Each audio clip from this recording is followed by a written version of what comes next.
Hello everyone, my name is Karan Masru. Welcome to this video. और इस वीडियो में हम देखने वाले हैं about reference variable and pointer variable in C plus plus. Also reference variable में मैं एक बहुत ही इंटरेस्टिंग केस आपको दिखाऊंगा। ठीक है, सबसे पहले स्टार्ट करते हैं with pointer variable. Pointer variables, तो पॉइंटर वेरिएबल्स क्या होते हैं? As the name suggest, these are variables which are use to point to another variable. Okay, और एक पॉइंटर वेरिएबल जो है वो अगर मान लो इंटीजर टाइप का है तो वो इंटीजर डेटा टाइप के वेरिएबल को ही पॉइंट कर सकता है। Okay, so I can write these are variables which are used to point to variables of a particular data type। ठीक है, तो पॉइंटर वेरिएबल्स जो है वो वेरिएबल होते हैं which are use to point to another variable of a particular data type. Particular data type क्यों? क्योंकि अगर इंटीजर पॉइंटर है तो वो इंटीजर डेटा टाइप के वेरिएबल को ही पॉइंट कर सकता है। ठीक है, so let me take one variable b and let me make its value as 5। Okay, so b जो है वो मेमोरी में किसी एक लोकेशन पे होगा। लेट्स से 4000 है वो b का मेमोरी एड्रेस है और वहां पे वैल्यू स्टोर्ड है 5। अब अगर मैं चाहता हूं कि इसको एक p1 पॉइंटर जो है वो इसको पॉइंट करे, तो मुझे एक पॉइंटर वेरिएबल में b का लोकेशन स्टोर करना होगा। पॉइंटर वेरिएबल कैसे डिक्लेयर होगा? अगर इंटीजर टाइप का मुझे चाहिए तो आई will say int star p1। तो ये p1 जो है वो इंटीजर टाइप का पॉइंटर वेरिएबल हो गया। इसमें मुझे स्टोर करना है b का लोकेशन। b का लोकेशन कैसे मिलेगा? m% b से। तो P1 में m%b मुझे क्या देगा? b का लोकेशन दैट इज 4000 और P1 में आ जाएगा 4000। ठीक है, तो P1 जो है वो भी एक पॉइंटर वेरिएबल है जो कि कोई और मेमोरी लोकेशन पे होगा, लेट्स से 6000, और इसमें वैल्यू क्या होगी? b का मेमोरी लोकेशन, मतलब कि 4000। ठीक है, now since P1 is pointing to a variable b which is at location 4000, using P1 I can manipulate or access the values of b। ठीक है, सो पहले तो सबसे पहले अगर मैं यहां पे प्रिंट करूं, इफ आई प्रिंट m%b, तो ये क्या प्रिंट करेगा? b का memory location that is 4000। If I print P1, तो ये क्या स्टोर करेगा? P1 की वैल्यू, लेकिन P1 में वैल्यू क्या स्टोर्ड है? b का लोकेशन, तो ये भी क्या प्रिंट करेगा? 4000। अगर मैं प्रिंट करूं m%p1, तो ये क्या प्रिंट करेगा? P1 का मेमोरी एड्रेस। P1 का मेमोरी एड्रेस क्या है? खुद P1 का मेमोरी एड्रेस है 6000, तो ये प्रिंट करेगा 6000। और अगर मैं प्रिंट स्टार P1 ऐसे प्रिंट करूं, तो ये जो है ये P1 एक पॉइंटर वेरिएबल है, तो स्टार P1 जो है वो P1 जिस भी मेमोरी लोकेशन को पॉइंट करेगा उस मेमोरी लोकेशन पे जो वैल्यू होगी वो प्रिंट करेगा। सो स्टार P1 मतलब P1 जिस भी मेमोरी लोकेशन पे पॉइंट करेगा, P1 is pointing to 4000 memory location, उस लोकेशन पे जो वैल्यू होगी मतलब 5, उसको प्रिंट करेगा। तो ये प्रिंट करेगा 5। Now using P1 I can manipulate the values to the address which it is addressing। okay, तो अगर मैं लिखूं star P1 is equals to 10, तो ये क्या करेगा? P1 जिस भी मेमोरी लोकेशन को पॉइंट कर रहा है उस मेमोरी लोकेशन की वैल्यू को 10 कर देगा। तो ये जो है ये वैल्यू हो जाएगी 10। तो अगर मैं इसके बाद अगर मैं प्रिंट करता हूं b को, तो ये क्या प्रिंट करेगा? 10, क्योंकि b का जो मेमोरी लोकेशन है वो P1 के पास है और P1 के थ्रू हमने b जिस भी मेमोरी लोकेशन को एड्रेस कर रहा है उसकी वैल्यू को 10 कर दिया था। तो अब मैं प्रिंट b करूंगा तो ये प्रिंट 10 करेगा। ठीक है, पहले इतनी चीजें कोड में देखते हैं फिर आगे बढ़ेंगे। ऑल्सो एक और चीज, यहाँ पे जो हम स्टार P1 यूज कर रहे हैं, ये जो स्टार है इसको हम बोलते हैं डी रेफरेंसिंग ऑपरेटर या तो डी रेफरेंस ऑपरेटर। ओके, हमारा जो वो एक तरह से रेफरेंस कर रहा है बी को, तो डी मतलब उसके पास लोकेशन है 4000, तो डी रेफरेंस करना मतलब उसकी वैल्यू को निकालना।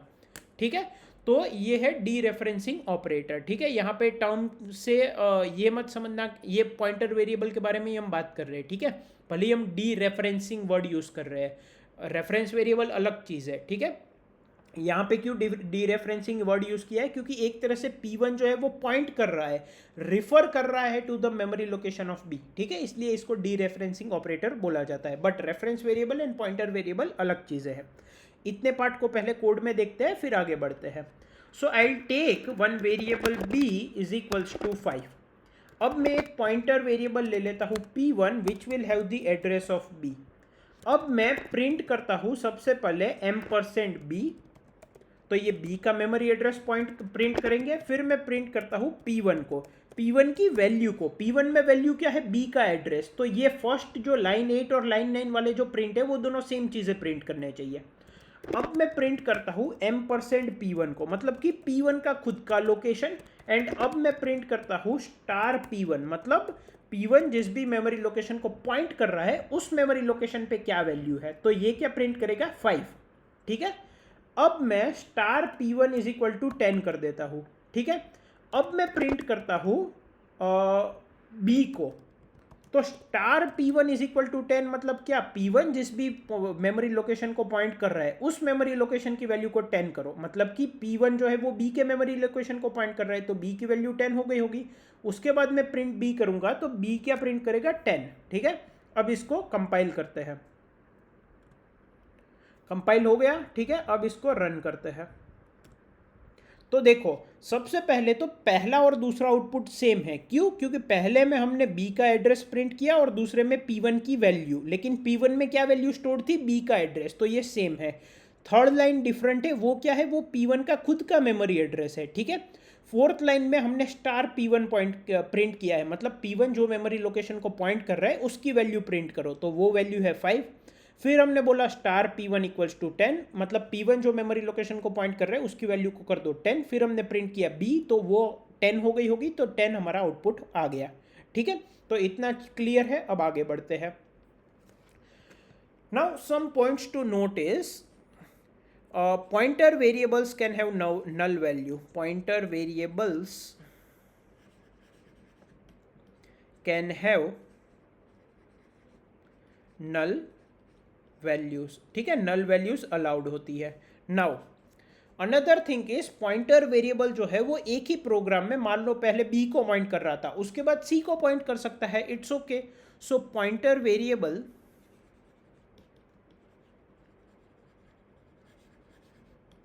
can point to different variables in the same program,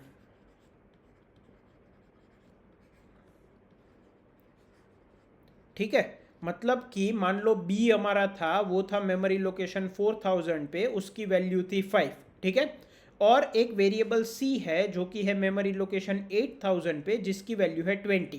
तो पहले P1 में B का एड्रेस था, फिर हमने लिखा P1 is equal to $C, तो P1 में अब C का एड्रेस आ जाएगा, अब वो C को पॉइंट करने लगेगा।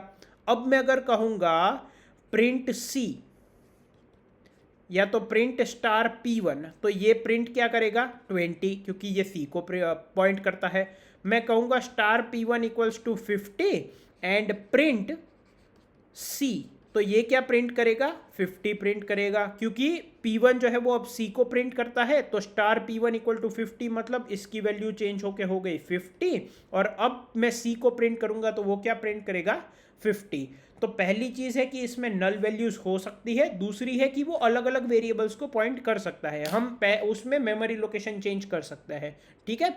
इन दो चीज़ को देखते हैं, फिर एक और चीज़ देखेंगे पॉइंटर्स के बारे में।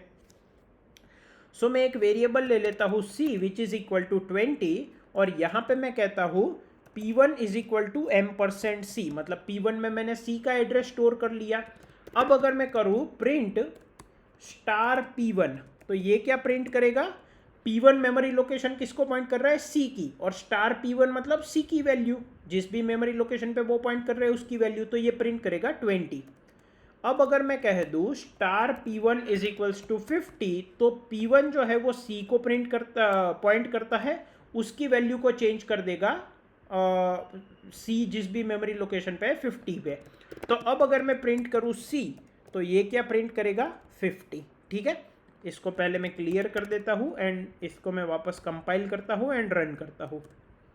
ठीक है, तो पहले 5 आउटपुट जो है 3 मेमोरी लोकेशन 5 एंड 10 ये तो हमने पहले ही देख लिए हैं। आखिरी 2 आउटपुट देखते हैं। पहला है 20 किसकी वजह से आ रहा है? स्टार P1 की वजह से। स्टार P1 किसको पॉइंट कर रहा है? अब C को, सॉरी P1 किसको पॉइंट कर रहा है? C को।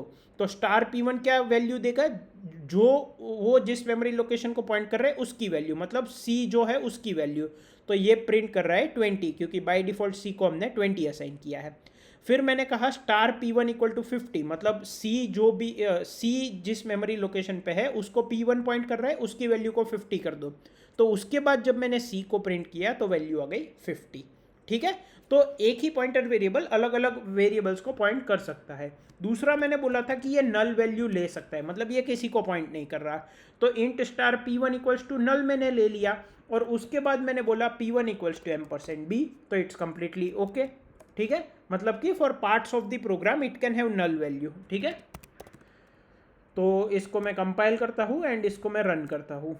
तो देखो इट रन सक्सेसफुली। ठीक है, तो ये 2 चीज़ें हमने पॉइंटर वेरिएबल्स के बारे में देख ली।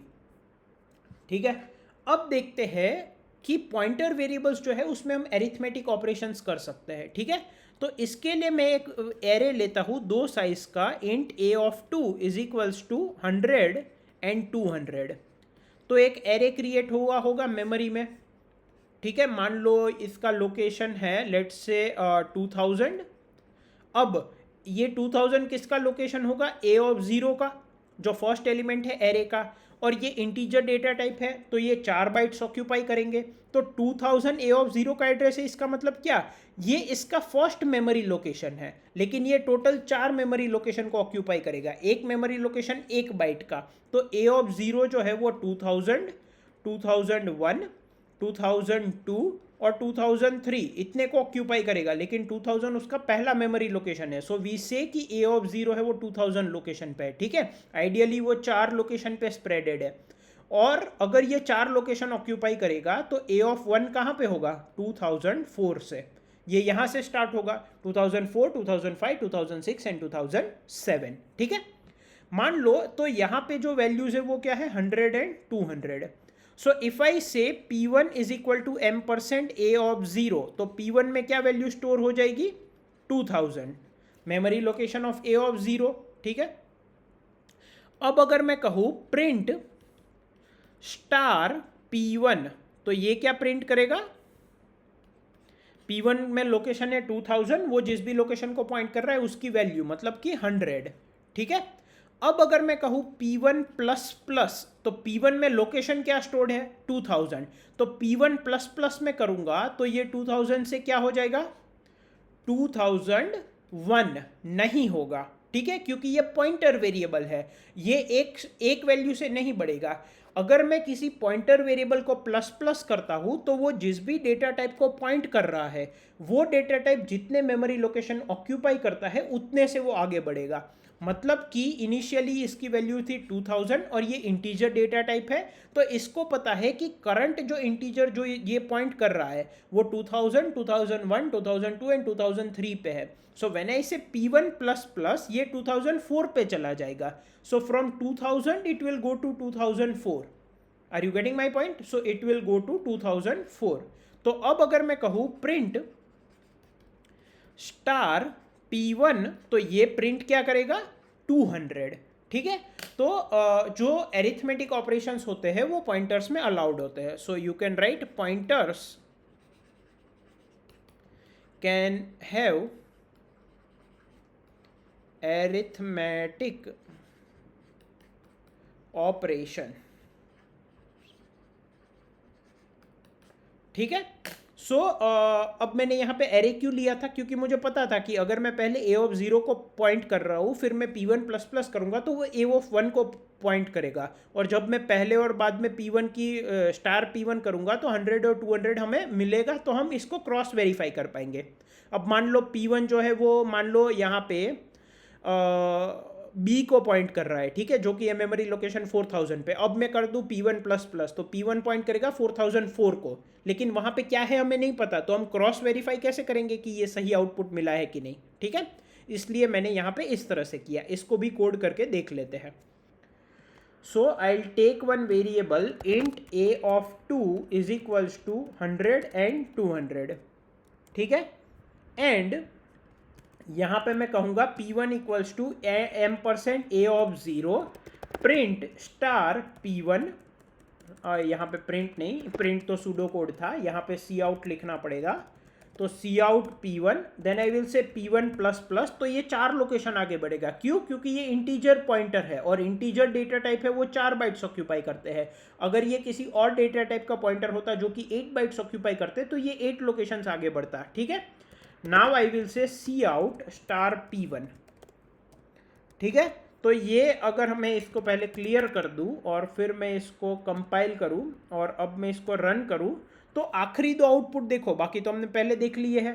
आखिरी दो आउटपुट है 100 एंड 200, मतलब कि पहले ये ए ऑफ 0 को पॉइंट कर रहा था, वहां की वैल्यू थी 100, फिर p1 प्लस प्लस किया तो ये 4 लोकेशन आगे बढ़ के a1 को पॉइंट कर रहा है और वहां पे वैल्यू है 200. तो 100 and 200 are the correct output. तो ये हम क्रॉस वेरीफाई भी कर पाए. ठीक है, now so this was about the pointer variables. Now reference variable पे आ जाते हैं. ठीक है, so let's move on to reference variables. ठीक है, so as the name suggests, reference variables are nothing but a reference to a variable. मतलब कि these are just another name for a variable. ठीक है, so these are variables which acts like another name to a variable. ठीक है, ये बस एक तरह से दूसरा नाम हो गया, उस तरह से है. ठीक है, so if I have int b is equals to 5, okay, and this is my b variable at location 4000 और उसकी वैल्यू है 5. नाउ रेफरेंस वेरिएबल कैसे डिक्लेयर होते हैं? m%r से. ठीक है, मतलब r is the name of the variable, you can keep it r, s, t, ref, whatever. I am keeping it r, or let's take ref. ठीक है, so m% variable name, int m% variable name is a reference variable which can refer to an integer variable. तो अगर मैं यहाँ पे assign कर दूँ b, ठीक है, तो ये अब b को रेफर करेगा. मतलब एक्चुअली क्या है कि b चाहे आप यूज करो या आप वेरिएबल नेम रेफ यूज करो, दोनों इस मेमोरी लोकेशन को एक्सेस करने के लिए आप यूज कर सकते हो. एक तरह से b का एक नया रेफरेंस, एक नया नेम मिल गया आपको उस लोकेशन को एक्सेस करने का, और कुछ नहीं है. ठीक है, so now if I say print ref, तो ये क्या प्रिंट करेगा? 5.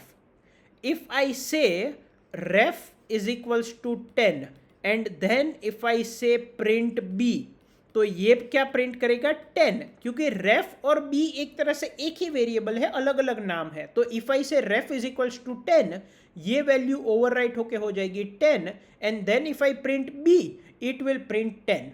ठीक है, और जब मैं पहले प्रिंट रेफ करूंगा तो रेफ और b सेम ही है, तो पहले बाय डिफॉल्ट वैल्यू थी 5, सो इट विल प्रिंट 5. ठीक है, पहले इतना देख लेते हैं कोड में, फिर आगे बढ़ते हैं. ओके, सो सबसे पहले तो मैं अभी तक का जो ये हमारा कोड है इतना पॉइंटर्स का, इसको कमेंट आउट कर देता हूँ. ठीक है, नाउ मेरे पास इंट b इक्वल टू 5 और c इक्वल टू 20 दो वैल्यूज है. ठीक है, I will say int and ref is equals to b. ठीक है, नाउ अब मैं कहूँ कि सी आउट रेफ, तो ये क्या प्रिंट करेगा? 5, जो कि b की वैल्यू है. If I say ref is equals to 10, तो रेफ और b दोनों सेम मेमोरी लोकेशन को एड्रेस करने के लिए है.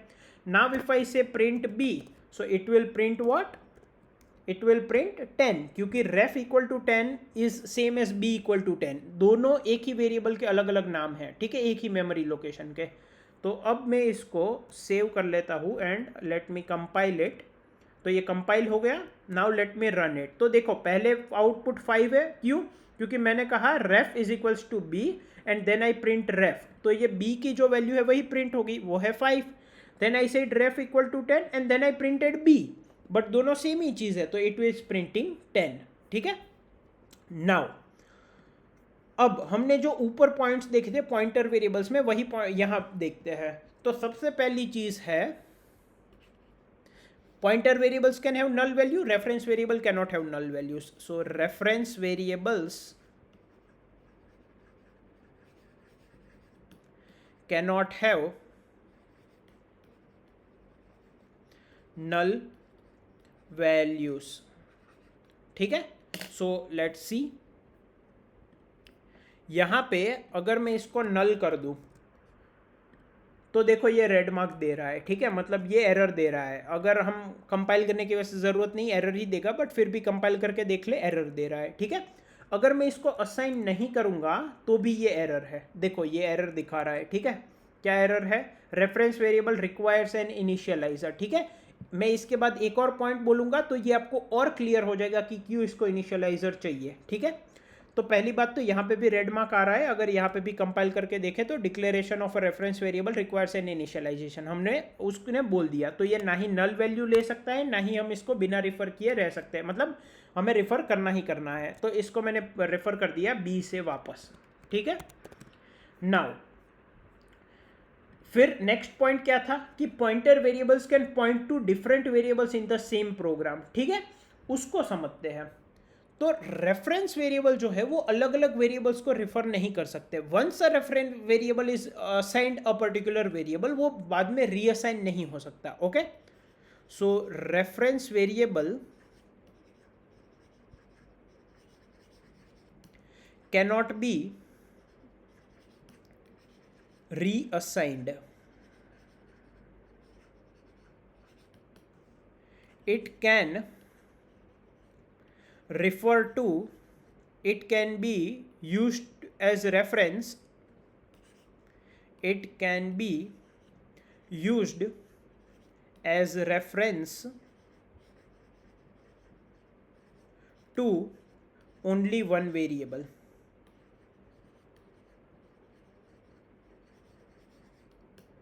ठीक है, तो रेफरेंस वेरिएबल जो है वो वापस रीअसाइन नहीं हो सकता, वो आप जो है उसको यूज कर सकते हो एक ही वेरिएबल को रेफर करने के लिए, ठीक है।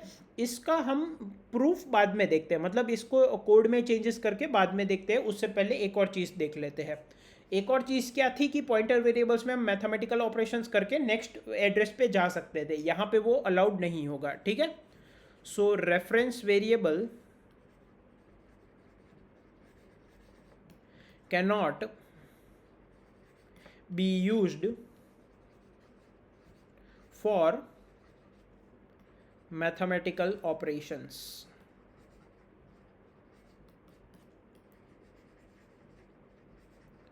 ठीक है, तो ये मैथमेटिकल ऑपरेशंस के लिए यूज नहीं हो सकता। ऑल्सो एक और चीज, इससे पहले वाला पॉइंटर क्या था? Reference variable can not be reassigned, it can be used as reference to only one variable.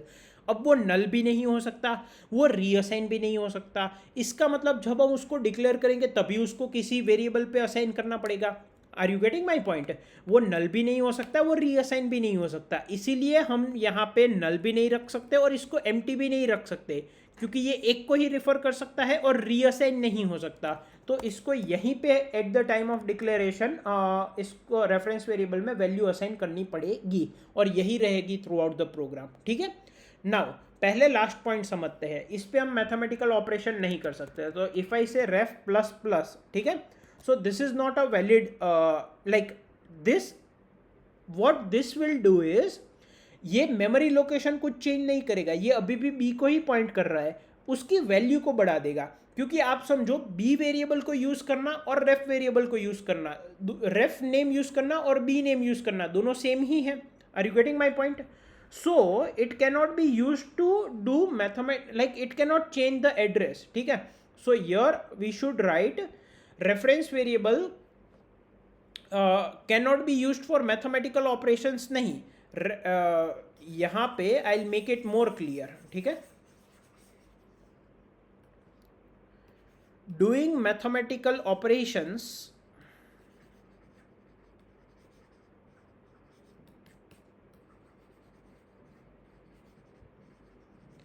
on reference variable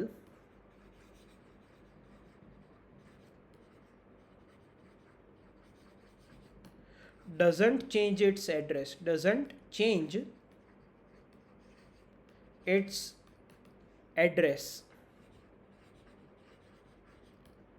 it changes the value as a normal variable would do. ठीक है. सो जब मैंने कहा रेफ प्लस प्लस, तो it is same as saying b plus plus. ठीक है. अब यहाँ पे मैं रेफ को प्रिंट करूंगा तो बाय डिफॉल्ट बी की वैल्यू क्या थी 5, तो यहाँ पे क्या स्टोर हो गया होगा 5. उसके बाद मैं कहूँगा रेफ प्लस प्लस तो उसकी वैल्यू 6 हो जाएगी. तो जब मैं यहाँ पे रेफ को प्रिंट करूँगा तो वो 6 प्रिंट करेगा. लेकिन अगर मैं यहाँ पे प्रिंट करूँ %b एंड %ref, तो ये सेम मेमोरी लोकेशन होंगे. ठीक है. सी, इसको कंपाइल किया, इसको रन किया. अब देखो सेम मेमोरी लोकेशन प्रिंट हो रहा है 16DC4F3EC. ठीक है. क्योंकि B का मेमोरी लोकेशन और रेफ जो का मेमोरी लोकेशन सेम है. They are just 2 different names. फिर मैं जब रेफ को प्रिंट कर रहा हूं तो वो 6 प्रिंट कर रहा है. क्यों? क्योंकि बाय डिफॉल्ट B की वैल्यू 5 थी एंड मैंने बोला int and ref is equal to B, और मैंने बोला रेफ प्लस प्लस तो उसकी वैल्यू हो गई 6, इसीलिए उसने यहाँ पे 6 प्रिंट किया. उसके बाद हमने चेंज कर दी 10 और 10 प्रिंट हो गया. ठीक है. तो मेमोरी लोकेशन वही रहा. जो पॉइंटर में नेक्स्ट मेमोरी पर चला जाता था ऐसा नहीं होता. ठीक है. नाउ पहले जो स्टेटमेंट लिखा था वो थोड़ा कंफ्यूजिंग था, अब बेटर है. अब यहाँ पे आते हैं. Reference variable can not be reassigned, it can be used as reference to only one variable. ठीक है. तो इसको थोड़ा देखते हैं. मैं कह रहा था ना एक इंटरेस्टिंग केस दिखाऊंगा, इसको देखते हैं. ठीक है. तो यहाँ पे सबसे पहले एक काम करते हैं, इन सब चीज़ों को मैं कमेंट आउट कर देता हूँ. ठीक है.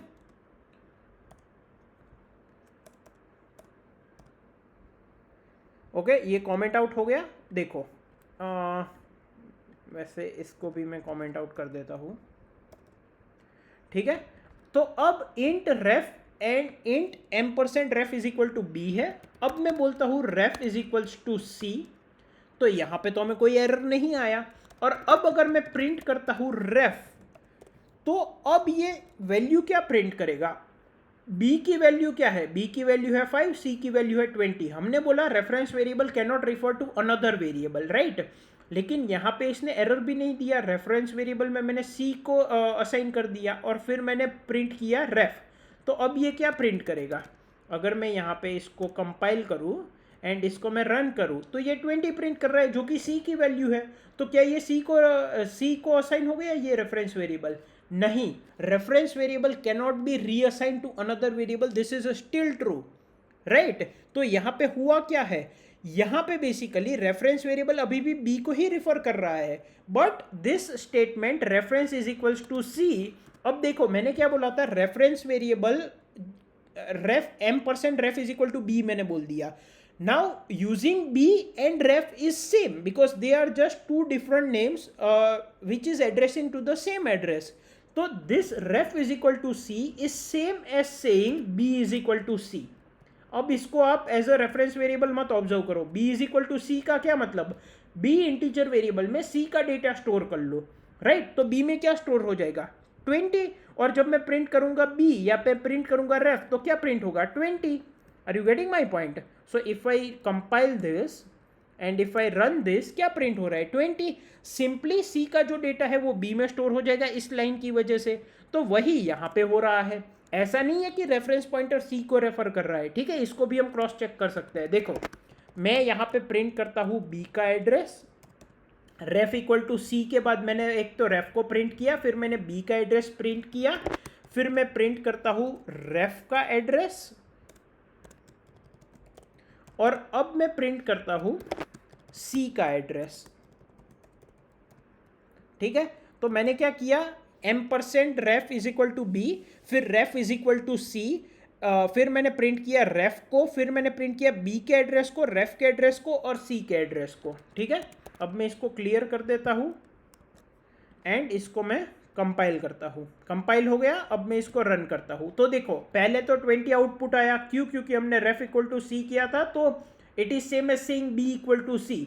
चाहे आप रेफ नेम यूज करो या b नेम यूज करो, तो रेफ में भी वैल्यू क्या आ गई? c की, मतलब 20. तो मैंने प्रिंट कर दिया 20. फिर मैंने रेफ के बाद बी का एड्रेस प्रिंट किया है, फिर रेफ का किया है और फिर सी का किया है। अगर मैं देखूँ तो ये दोनों एड्रेस सेम है, जो कि है बी का एड्रेस और रेफ का एड्रेस, लेकिन आखिरी वाला अलग है। इसका मतलब बी और रेफ अभी भी सेम एड्रेस को रेफर कर रहे हैं, लेकिन सी अलग वेरिएबल है। इसका मतलब रेफरेंस अभी भी बी को ही रिफर कर रहा है, सी को रिफर नहीं कर रहा है। बी रेफरेंस में अभी भी बी को ही असाइंड है। देखो दोनों का एड्रेस सेम ही है, are you getting my point? और सी का एड्रेस अलग है। इसका मतलब ये जैसे हम बी इक्वल टू सी लिखते हैं वैसे रेफ इक्वल टू सी हो गया। Are you getting my point? इसको क्रॉस चेक करने का एक और तरीका है। क्या तरीका है? या तो इनको रहने देते हैं, एक काम करते हैं, now I will do ref plus plus, ठीक है, and then I will do b plus plus, and then I will print ref, I will print b and I will print c. ठीक है, अब इसको कंपाइल करते हैं and run करते हैं। ये कंपाइल हो गया, ये रन हो गया। देखो पहले क्या 20 प्रिंट हुआ, क्यों 20 प्रिंट हुआ? क्योंकि मैंने बोला ref equal to c and print ref, तो रेफ में सी की वैल्यू आ गई, दैट इज 20। फिर मैंने बोला ref plus plus and b plus plus and I printed ref, तो ये रेफ प्लस प्लस और बी प्लस प्लस दोनों एक ही मेमोरी लोकेशन को पॉइंट कर रहे थे, जिसकी वैल्यू थी 20, क्योंकि मैंने बोला था रेफ इक्वल टू सी। तो दोनों में प्लस वन हो गया दोनों की वजह से, तो वो ओवरऑल वैल्यू क्या हो गई 22। तो रेफ की वैल्यू जब मैंने प्रिंट की तो वो आई 22, उसके बाद मैंने बी की वैल्यू प्रिंट की तो वो भी आई 22, उसके बाद मैंने सी की वैल्यू प्रिंट की तो वो अभी भी 20 ही है। इसका मतलब मैंने जो रेफ प्लस प्लस किया था उसका चेंज सी में रिफ्लेक्ट नहीं हुआ। क्यों? क्योंकि reference is still like reference में अभी भी बी ही असाइंड है, it is still referring to B only. ठीक है, एंड यहाँ पे भी हम देख सकते हैं बी और रेफरेंस का मेमोरी लोकेशन सेम है, सी का अलग है। ठीक है, तो अगर मैं रेफ इक्वल टू सी कह रहा हूँ तो ऐसा नहीं है कि मैं उसका लोकेशन चेंज कर रहा हूँ, बस सी की वैल्यू अब मैं उसमें असाइन कर रहा हूँ। So reference variable can not be reassigned, ठीक है, to some another variable. Okay, now ये तो चीज़ें हो गई। अब कुछ चीज़ें और पॉइंटर्स और वेरिएबल्स में हमने डिफरेंस भी देख ली है। तो कब यूज़ करना चाहिए? जब आपके प्रोग्राम में नल वगैरह आ रहा है तो आप पॉइंटर्स को यूज़ कर सकते हो। Okay, so when null is required और specifically pointers are required, like अगर आपको लूप वगैरह लगाना है, क्योंकि लूपिंग अगर लगाना है तो आप क्या कर सकते हो कि एक पर्टिकुलर एलिमेंट का एड्रेस आप पॉइंटर वेरिएबल में स्टोर कर लो, फिर पॉइंटर वेरिएबल को प्लस प्लस करते जाओ तो वो आगे आगे बढ़ता जाएगा। So when null is required और specifically requirement of pointer variable is there, kind of ये नल भी इसमें इंक्लूड हो ही गया, right, requirement of pointer variable, और specifically requirement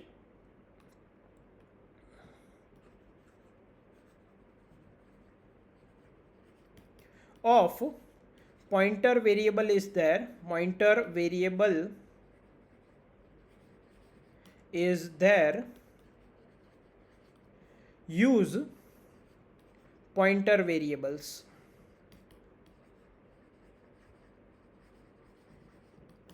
Otherwise you can use reference variables, otherwise use reference variables। ठीक है, और रेफरेंस वेरिएबल में कंफ्यूजन भी कम है। लाइक पॉइंटर्स में क्या है कि पॉइंटर्स जो वेरिएबल है उसमें मेमोरी लोकेशन किसी और का स्टोर हो रहा है, उसका खुद का मेमोरी लोकेशन कुछ और है, वो जिस मेमोरी लोकेशन को पॉइंट कर रहा है उसकी वैल्यू डी रेफरेंसिंग ऑपरेटर के थ्रू आप मैनिपुलेट कर सकते हो या एक्सेस कर सकते हो, तो काफ़ी चीज़ें हैं।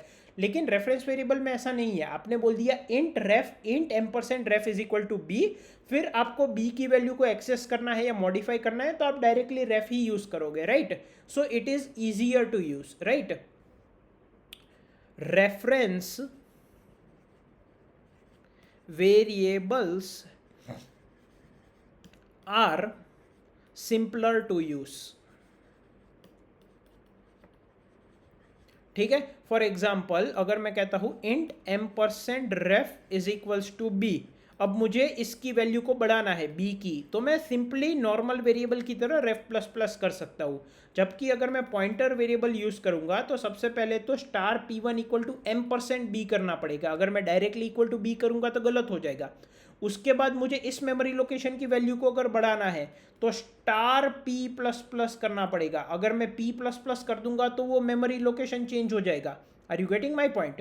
तो इसलिए ये थोड़ा सिंपलर यूज़ के लिए होता है, ठीक है। बट पॉइंटर्स का भी अपना यूज़ है, आपको पॉइंटर्स चेंज करने में हेल्प कर सकते हैं, नल वैल्यूज़ आप असाइन कर सकते हो, फिर प्लस पी प्लस प्लस करके आप नेक्स्ट मेमोरी लोकेशन पे जा सकते हो, right. So this was about reference variables and pointer variables. अब इनका एक्चुअल में कहाँ पे यूज़ आता है रेफरेंस वेरिएबल वगैरह का, वो हम नेक्स्ट वीडियो में अच्छे से समझेंगे जब हम देखेंगे pass by value, pass by reference और पास बाय पॉइंटर्स का डिफरेंस, ठीक है। आई वुड हाईली रिकमेंड कि फंक्शंस का बेसिक्स आपको नहीं पता तो देख लीजिए, फंक्शंस को एकदम बेसिक से मैं कवर नहीं करने वाला हूँ, बस pass by value, pass by reference और पास बाय पॉइंटर्स का डिफरेंस देखेंगे, ठीक है। और एक चीज़, रेफरेंस वेरिएबल्स और पॉइंटर वेरिएबल्स में इसके अलावा भी और डिफरेंसेस हो सकते हैं, बट जो मोस्ट इंपॉर्टेंट थे और हमारे कोर्स के रिस्पेक्ट में इंपॉर्टेंट थे और आगे जाके जो आपको यूजफुल होने वाले हैं, वो चीज़ें मैंने यहाँ पे कवर की है, ठीक है। आई होप आपको इस वीडियो में सब कुछ समझ में आया होगा। Thank you.